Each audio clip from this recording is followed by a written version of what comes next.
David Nicholson is back in the firing line. Exactly what did he know, and did he mislead MPs? The head of NHS England has been accused of systemic cover-up after figures revealed that £2 million were spent on legal gagging orders for dozens of staff over the past 5 years. Sue JAMESON is at Westminster for us, and Sir David Nicholson, whose name we've all become familiar with, he's going to have to face MPs today and answer for himself.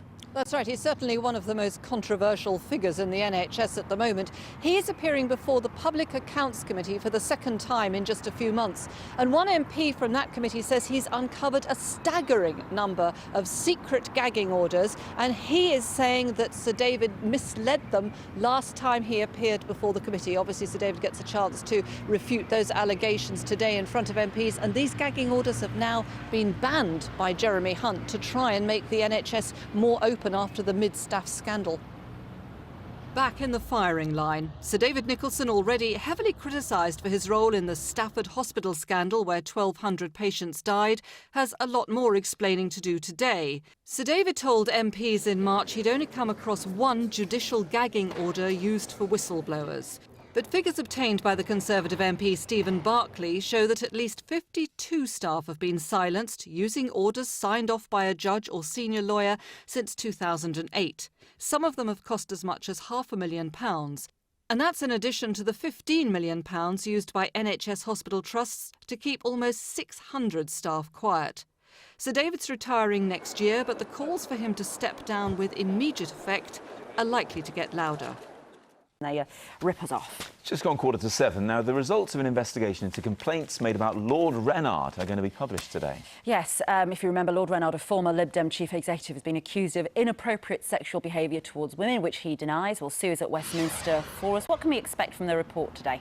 I think probably a bit of soul-searching. After the accusations against Lord Renaud in February, several women came forward and said that when they had made complaints, either about Lord Renaud or similar sort of complaints, they were largely ignored. Nick Clegg came in for some stick about how he handled the accusations and also how much he knew at the time. So then there were 3 investigations started. One's a Scotland Yard one, 2 internal Lib Dem ones. This is headed by Helena Morrissey, and it's looking at the whole culture of the Lib Dems and the complaints procedure. The other one is going to be into the specific allegations, but still embarrassing for a party that prides itself on equality.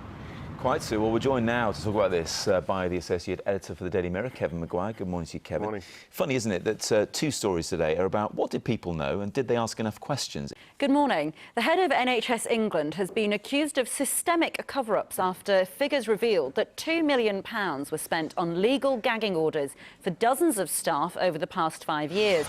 Sue Jameson is at Westminster. Sue, and Sir David Nicholson is going to have to answer for himself today. Yes, he's a man already with quite a few enemies, unlikely to make so many friends today either, because MPs on this very tough Public Accounts Committee will want to know why there have been what one MP called a staggering number of these secret gagging orders that are now banned. And the main question is going to be whether Sir David, last time he appeared before them, misled that committee of MPs, and that's a serious accusation. The Accounts Committee has a fearsome reputation. He appeared before it in March. He won't be looking forward to today's reappearance, where he'll be asked about the number of these gagging orders and what he knew, and MPs may not ask nicely. Sue Jameson is at Westminster for us. Sue, David Nicholson's going to be held to account when he goes in front of MPs today, isn't he? Now, if the Public Accounts Committee was a dog, it would be a cross between a Rottweiler and a Terrier. It has an absolutely fearsome reputation, and Sir David, already heavily criticised for his role in the mid-staff scandal, was before them in March, and he said he knew about one of these secret gagging orders. Now a bit of digging by an MP on that committee, Stephen Barclay, has shown there were at least 52, and that could just be the tip of the iceberg. So today, watch out for the chair, Margaret Hodge, who has made a large pile of mincemeat out of Amazon and Starbucks and Google recently, going to Sir David and asking if he misled MPs. There'll be a sharp intake of breath at that crime, or if he was simply unaware of what was happening when he was in charge. They're not going to ask very nicely, and these gagging orders have now been banned, but there could be a lot of fireworks today. Yeah, it's very interesting. Sue, thank you very much indeed joining me to discuss that and the rest of the stories making headlines this morning.